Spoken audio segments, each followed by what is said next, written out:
Okay, hi everyone, this is SmithyQ, SmithyQ.com, and I'm here with another miniature game for this week. This one's going to be slightly different. I want to try something a little bit different because, well, this is one of my games. I played this last year, 2016. I was rated 2100. My opponent, who was black, was rated around 1850. And here, if we just take a look, it's black to move. Black played g6. Let's see if I can put it on the board. And then I, of course, played queen takes h7 checkmate. So obviously, black allowed mate in one. And so he clearly should have done something different, right? So maybe he should have done... Well, what can he do to stop that? Well, he could play h6, right? But then that would allow the standard bishop takes h6 sacrifice. And then there's not much black can do. In fact, it's going to be forced mate. If he takes it, right, the mate is pretty obvious. And if he back up, if he doesn't take it, what's he going to do? Maybe he tries to run away with his king. Doesn't matter. We're going to do the exact same checkmate regardless. What I want to do, is I want to go backwards. We're going to back up until we can find a way where black can save the game. Where is black not losing? Because I think this answer is going to surprise a lot of people. A lot of times we're told by stronger players that it's always tactics, tactics, tactics. If you want to improve, you need to improve your tactics, because chess, it's 99% of it, or so the story goes. And yet, perhaps the main mistake black makes here isn't so much a tactical mistake as it is a strategical mistake, which then, well, spirals out of control. So, we'll back up. So we're going to work through the game backwards. I'm going to test this. We'll see if this works or not. And so I had just played rook h3, and at this point we decided that checkmate's inevitable. Whether he plays g6 or h6, it doesn't matter. So let's back up. So in this position, black played bishop f6, and we now know that rook h3 leads to unavoidable mate. So what can black do besides bishop f6? What can he do? Well, let's think of some possible moves. We know the threat is rook h3, followed by instant checkmate right here. And so maybe something like h6. So that way we're stopping that. But h6, it just walks into a different sacrifice. Bishop takes h6. And obviously, take is mate in one, so that's not very good for black. But if he doesn't do it, what can he do? The only move that might work would be g6. But then, well, obviously we're going to take, I guess. And then there's actually a whole bunch of forced mates here. This one's probably the prettiest, where we check. He could take, doesn't matter, we got check.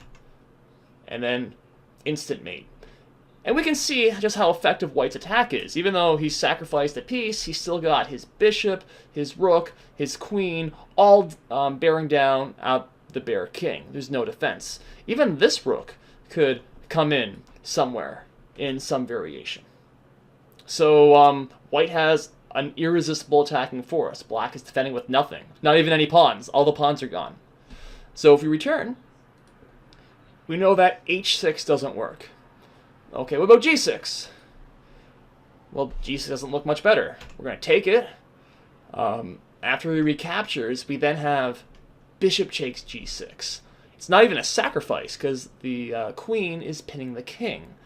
And, well, again, black is defenseless. Maybe he moves his bishop, so now his queen is protecting the h7 pawn. We've got rook h3, and there's no defense, again, for the h7 square. It's, and even if there wasn't, even if black did have a defense, he's already down a pawn facing a vicious attack. Black is lost. Okay. So, g6 doesn't work. h6 doesn't work. We know bishop f6 doesn't work. Maybe f6. Maybe we play f6. But then the exact same thing. Rook h3, and there's no defense.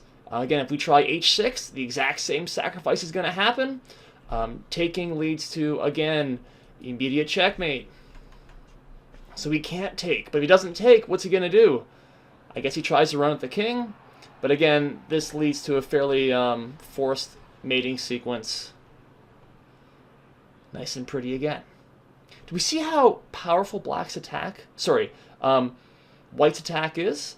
And we can see how hard it is for black to defend. And it's actually obvious. Again, if we look at this position, all of black's pieces are over here.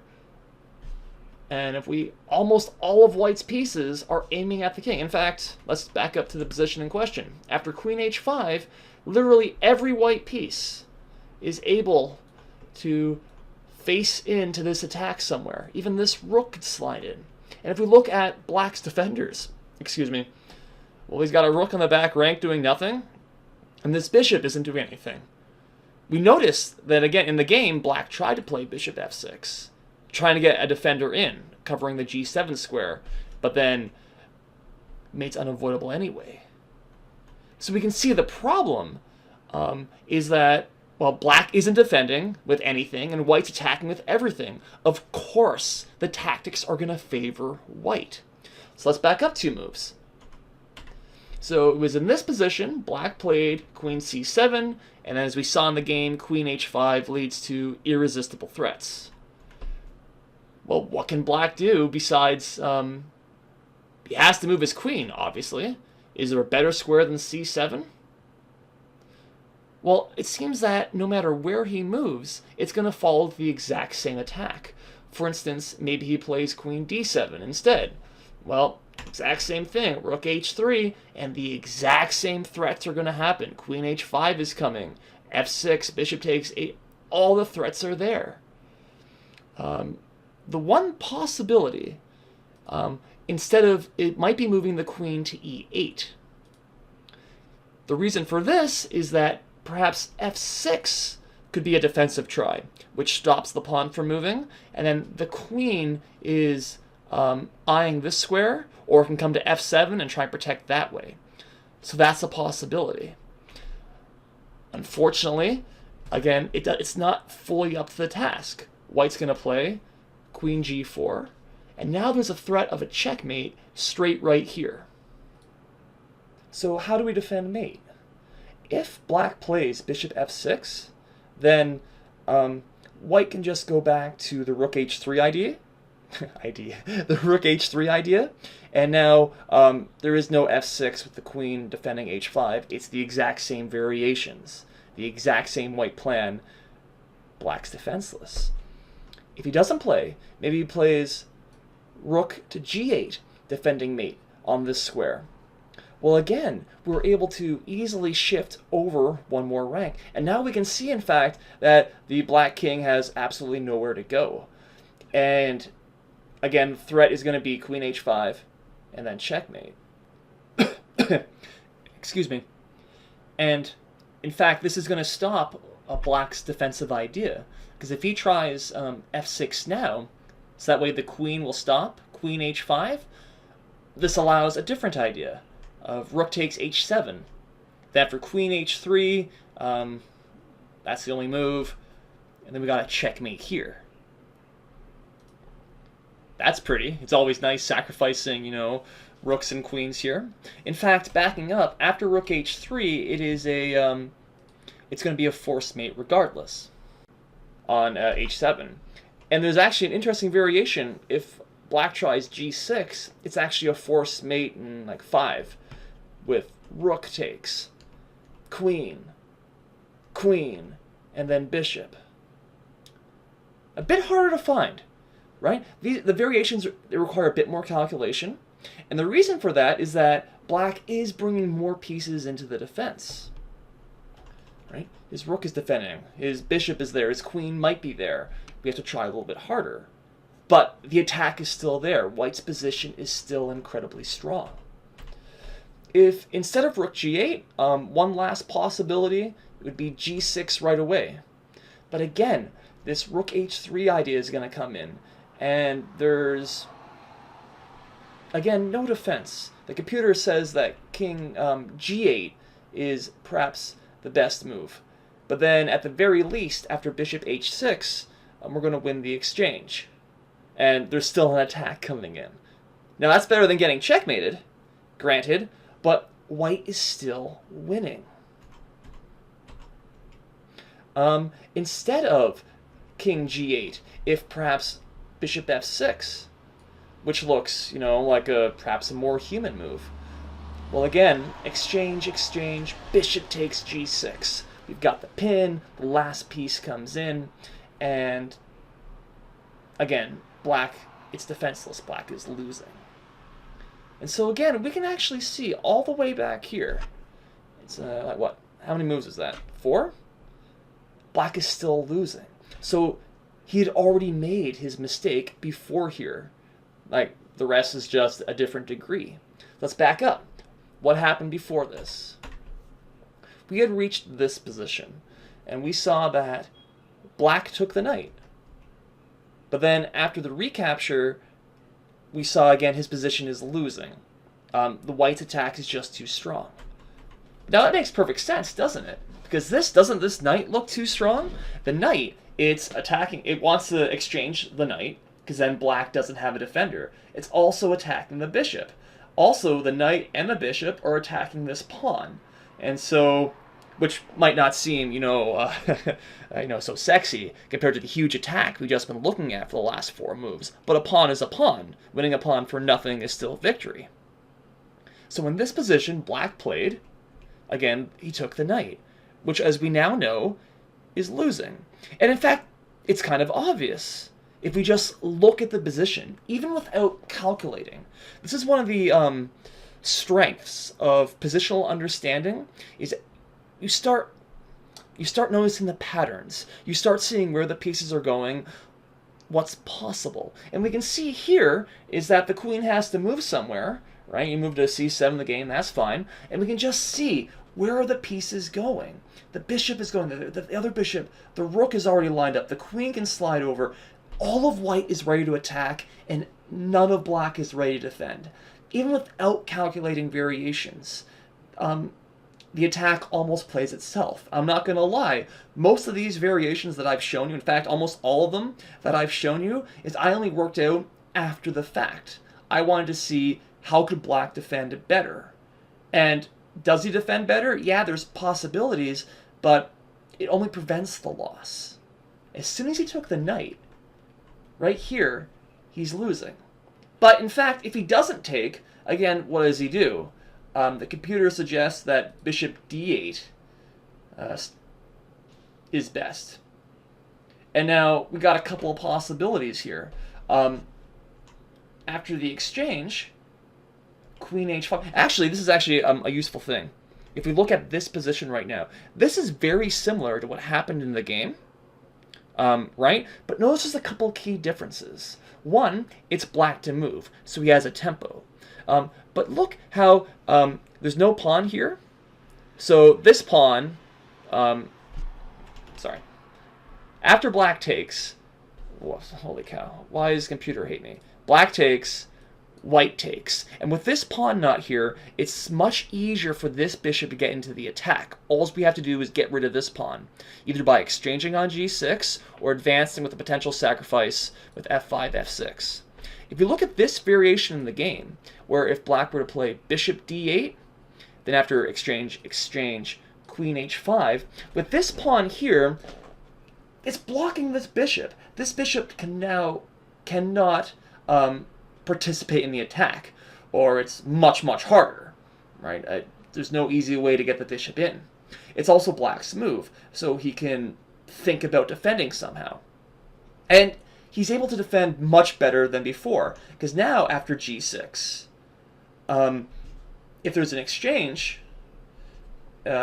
back, okay, sure, white can win a pawn, but there's not immediate checkmate coming on. That's kind of nice. The computer suggests this as best play, where queen h6, bishop g7, queen comes back, there's a little bit of dancing. We've got the familiar threat on the h-file. The only defense would be moving the h-pawn. White sneaks in, and we're going to reach this position. Now white still has a massive attack coming in, but black has possibilities of defending. Notice how he can defend with his rook or his queen here on the 7th rank coming in. Now, is black still losing? Yes, he is losing, but he's likely not going to get checkmated immediately. he's going to survive longer. Already this is move 25, where in the main line he's dead by move 21, right? So we can see the defense. But again, his position is losing. There's another possibility, right? Is that if you were to play, instead of bishop d8, he moved the queen. This is the computer's second choice. Is that white can always do the incredibly easy take, rook h3, and then we just win a pawn over here. And white's got a absolutely beautiful position. He's up a safe pawn. He can do a massive attack on the king side, and he can, just do a massive attack on the king side, and if black ever tries to exchange queens, which is the main defense against attack, well then you're up a pawn in the endgame. Right? We're still winning. Excellent. So let's back up some more. Where are we? So I played knight d5. So it was in this position, black played king h8, which allowed knight d5, and then all the threats that came with it. What can black do besides king h8? What's a good idea? And we can just actually, if we just stop, let's take stock. The position is, again, we've been working backwards, so we can tell what white wanted to do. What I was trying to do in this game. I was trying to attack. And that makes a lot of sense, because I've got these two pawns, which give me extra space on the king side. It lets my rook, both my rooks, come in much easier. The f-file opens up in some variations. Black doesn't want to play g6. We've noticed almost every time black does play g6, we just exchange, which just creates more weaknesses and more space near his king for me to come in. We can see here that black only has two defenders. His rook, it sort of defends, but one of the problems with rooks is they're very poor defenders if they're on the back rank. Rooks in the back rank, they're like lawn ornaments. They look pretty, but they're not doing anything. If the rook can come to the 7th rank, then it can defend the pawns, then it can stop checks, then it can do stuff. But if it's on the back rank, oftentimes they just get in the way. So if we're looking at this, really, black is defending with two defenders, these two. Well, white is trying to get all of his army into the game. At the same time, we have to realize that white has a concrete threat in this position. White is threatening bishop h6, taking advantage of the pin, and then if the only defense is g6, then white is going to win the exchange. Perhaps the most human move in this position would be to play something like rook e8. So that way, after bishop h6, you could play g6 and not have to worry about losing the exchange. That's a possibility. But even here, after knight d5, which is the second idea that white wants to do, we can see that black is facing all of his familiar troubles. And the threat of taking on g6 is, again, it's going to open the floodgates. It's going to be catastrophic for black. The computer already says it is +3, nearly +4 for black. The computer, instead of playing rook e8, it suggests a different move, moving the king, or even eventually a knight to e8. So that way, after a bishop h6 idea, the knight is defending the square. And the computer is able to defend such incredibly passive positions very well, though it's near death against a person, against a human. And even here, the advantage would be over plus. It is nearly a winning according to the computer. And so again, we don't want to get to a point. We should not be satisfied where if the computer says, okay, you might be with perfect play, you might hold a draw, because, well, that's terrible. We want, again, the main mistake. How do we get to that spot? We need to back up further, because maybe we're not dead, but black is in incredible difficulty, right? And so let's back up, because there must have been a mistake to get into such a hopeless position where we're trying to defend, for a near draw. And so if we back up, it was here. You had rook c8. We're getting closer. does rook a to c8 here, does that help our king? Does it bring more defenders near the king side? And the answer is clearly no. Black is doing, clearly Black is trying to get his own play going here on the c file, though doesn't really make sense. The c pawn is well defended, and we've seen through all the previous variations that the attack is coming to the king. And so what Black would need to do is he needs to think about how to try to get more defenders there. The computer suggests that queen c7 will hold for Black, where Black is only down 0.8, which is a huge improvement over everything we've seen so far. And the main idea, what is the idea behind this? The idea is, what was the main problem? Or what was the move that started the attack? Yeah, rook g3 was nice, and rook h3, queen h5, all that's nice, but all that's impossible as long as this knight is here. The problem has always been this knight d5. If we try knight d5 now, though, there's bishop takes. And now, after we take, it doesn't matter how we take with either pawn. This knight is here. It's blockading this pawn. It's protecting everything. And notice what happened before in the main game is Black exchanged his kingside defender for this knight, and so then he's only defending with one piece. Here, normally you don't want to trade your bishop for the knight. But in this case, Black exchanges a non-defender and a non-attacker for a potential attacking piece. So Black is still defending with two pieces, and he's a lot better. It's going to be a lot harder. Maybe Black, sorry, I guess it's Black to move, right? So Black does something. All right, maybe we try and get rid of it with something like this. And then, okay, Black does something, whatever. And we try to do something like this.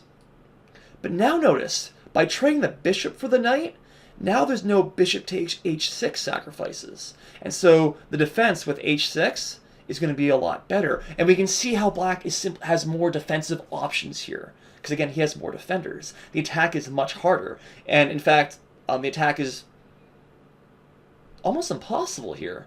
The computer says this position is dead equal. Because White doesn't have the overabundance of attackers like he had before. It's much harder to attack. So that's the power of playing queen c7, letting this bishop into the defense. It kind of seems weird, I agree. I didn't find queen c7. I didn't think about that. The computer had to show it to me. And then once I saw it, I was able to realize sort of the reasoning behind it. It's that way the bishop can defend this square. Because if the knight can't come to this square, then he can't exchange for the knight, and he can't get rid of one of the defenders. But even here, and this is going to actually help us if we back up two more moves. I'll back up one more. We had e5, knight takes. And in the game, Black played queen takes c6. And now we can see why this was a mistake.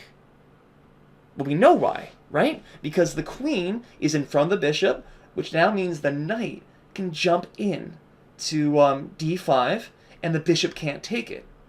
Knight d5 is possible right here in this position. I instead played rook f3. And again, Black would have a chance to correct his mistake by moving his queen back. But when he doesn't, and then we have these two moves here, now the knight can jump in, and it's devastating. And White is essentially winning. Well, that's what we decided, right? We couldn't find any improvement for Black.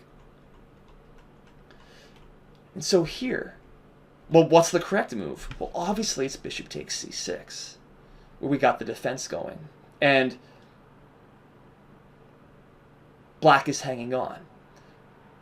But now even here, I want to back up one more move. Because this is really where I had just played f5. Well, actually, we just sort of stop here. we look at this position. This is a standard Sicilian position. I've got my favorite setup, where I've got pawns on e4 and c4. Seriously, if you're playing me in the Sicilian, don't let me do this. I love it. I don't always win these positions, but I very rarely lose them. In general, white can get a win or a draw. It seems so hard for black to get counterplay. And white's play is easy, black's play is tough. That's just sort of the way it is, in my experience. And it was here I played f5. I'm starting my attack. And black plays e5. And now what this does is that we can actually see it. Now this square is weak. And now these pawns, they create that wedge on the king side, which stops black from defending so easily, where g6 is always going to get hit by f takes g6. In my opinion, e5 is actually the main mistake in this game. Well, it's not the main mistake, right? But it's what starts black down his the downward spiral. That might seem, I don't want to say preposterous, but hard to believe. But we just reverse engineered this game, and black made some very subtle mistakes from here on in, right? He took with his queen, and then he didn't move his queen right away, and then he was essentially lost. That was it. That was his mistake. And the reason those two mistakes matter so much, or the reason that they barely seem like mistakes, but they lose him the game, is because here his position is bad. Because he's got a hole here, white's got the idea of the space on the king side, he's going to attack on the king side, and what is black's counterplay? What does black have in exchange for everything white has? And the answer is nothing. He doesn't have anything. White has a solid advantage. That's really the definition of an advantage, of being better, is you have something and your opponent doesn't. Or what you have is much better. It's more forceful. You can use it and your opponent can't. What could he have done instead of e5? And really, all he needs to do is don't play e5. For instance, let's say he plays king h8. He just moves his king out of the way. Okay, maybe f takes, pawn takes. No, hold on, back up. Let's exchange first. Yes, I like this. Let's just look at this position here. It might seem, again, scary for black, because this bishop's aiming right at the king. But that's not the most important thing. Or it need not be the most important thing. Notice how this bishop is staring at this pawn, and this pawn's now weak. Ooh, right? Black has the knight defending, attacking it, the bishop attacking it, and sure, it's defended by every white piece, but there's no pawns that can stop it. Notice this e5 square. Notice how this knight would love to get to this square. It would be absolutely fantastic. And there's no way to push it away. Once the pawn went to e5, then the knight couldn't go there. Notice that if the knight can go there, the bishop can go to f6. And then it'd be very hard for white to attack. Even in this position, how does white attack? What do you do? What's the follow-up? There is no knight d5. If I can't get knight d5, I can't exchange this knight. If I can't exchange the knight, the queen can't come to g4 or h5. Maybe something like rook f3 is possible. But notice how the f file is completely open. Now the knight could move, and we could exchange. Right? Black has some offensive plans here. Or he's not completely lacking, right? The d5 could happen at a certain point, which might explode the center. e5 looks risky, but it's a possibility, right? Black can just do simple hedgehog stuff where he sits on the third rank and he waits for white to overextend his pawns. That's a really common hedgehog strategy. And then he tries to use the space left behind. If he can get a piece on one of these two squares, he's going to be doing fantastic. And perhaps white is still better here, but he's nowhere near as better as he was in the game. This would be the normal white advantage, right? Whatever it is. Computer isn't really impressed. And at the very least, white's attack is nowhere as easy as it happens in the game. We just start at the very beginning, so we'll just go through it quickly. Just so we can see the whole thing. The opening was a standard, what was this? I guess it was a Con Sicilian, right? With this a6. And what this allows, because black does not play knight f6 right away, this allows white to defend the e4 pawn with his queen and his bishop, and then get the c4 idea. Now white's got a lot of space. We develop our pieces normally. And if we look at here, the first 12 moves, this is a standard Sicilian position. If you play the Sicilian, especially the e6, the Cons or the Taimanov Sicilians, you'll likely have a position sort of like this at some point. Certainly black's pieces are very normal, and he hasn't really made it. He hasn't made a mistake yet. Maybe he's made an accurate. There's no mistake. This is a standard position. White's got a standard position. I got my pawn on c4, so I'm pretty happy. Then after he castled, and he committed his king to one side, well, I start my attack, f5. And here's, again, in my opinion, the main mistake, e5. Now, is this a mistake tactically? Is this a tactical mistake? And you might be able to say, you might be able to justify anything tactically, but really, it's a positional, it's a strategic mistake. It wasn't that black didn't calculate correctly. It's that black, he played e5. He's going to, what was black thinking? He's going to block the center. Now the e5 pawn can't come in. This bishop's out of the attack. He's going to chase this knight away. e5 is a very common Sicilian move, right? It makes sense. But it's strategically dubious because after the exchange, and especially when he takes to the queen, I've got such an easy attack coming in. And in fact, starting here, the attack is much better. And we look right here, suddenly the attack is winning. And it doesn't matter what black calculates, what he tries to do from here on in, the game is over, as we can see by this glut of arrows. And, well, he lost with a basic checkmate. And if you're to look through this game quickly, you might have just said, oh, black missed a mate in one, GG, oh well, that was just a blunder. But it wasn't a blunder. The main mistake was nearly 10 moves earlier, where he allowed this position, where he made it so it was almost impossible for a position like this to come in. That's the power of strategy. That's the power of understanding the position. Whew. So, this is a bit different than my normal miniature romps. I hope you enjoyed. I hope you found that useful. I hope that was enlightening. If it was, please tell me, comments. That would really help. So that way, maybe I'll do this again, or maybe if you didn't like it, well, it'll be a one-off thing, right? Also, comments, feedback. Tell me what you like. Tell me, I got some couple of videos coming up soon, but I wanted to get this one out. And if you tell me what you want to see, I can help do stuff. Like and subscribe if you want. That'd be fantastic. Check out my blog, SmithyQ.com, or you can message me on chess.com. And, yeah, that's it. So thanks for watching. Thanks for listening. Bye for now.